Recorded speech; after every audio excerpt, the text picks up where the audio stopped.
Hello! A blessed day again, everyone! So today ay samahan nyo nga po akong magawa ng ref magnets, ATM ref magnets ang mga gagawin ko today.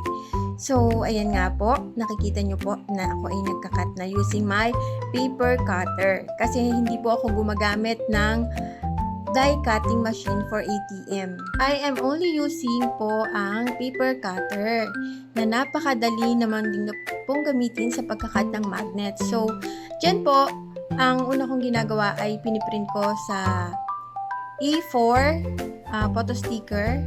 So, and then after printing po sa A4 photo sticker, nilalagyan ko siya ng photo top, which is the glittered photo top. Kasi napakaganda ng output kapag yun ang ginagamit. Then after that, tsaka ko naman po idinidikit yung sticker sa ating magnetic sheet na 1 mm.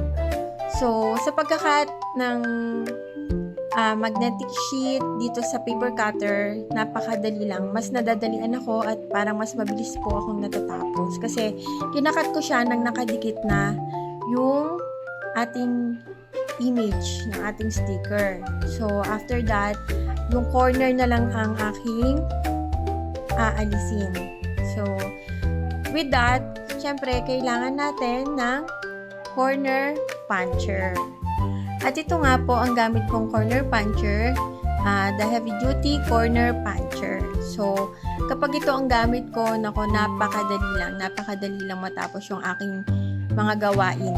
Ginagamit ko itong corner puncher hindi lang sa ref magnets, pati sa mga PVC IDs, sa mga paper products na ginagawa ko sa mga paper pads, yan, sa mga notepads, mga invoices. Napakadami niyang pwedeng paggamitan ng corner puncher nito.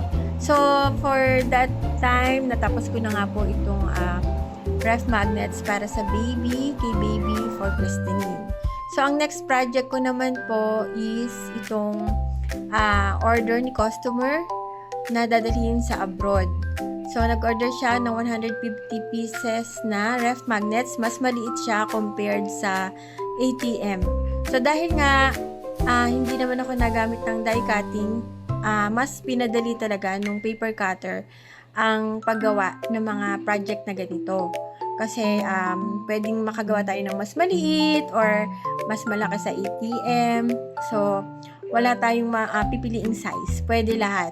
And then, napakalaking tulong nga. Ito yung corner puncher. Madali ko lang talaga natapos yung mga gawain ko sa araw na yan sa paggagawa ng mga ref magnets. So, after nyan is, syempre, packing na.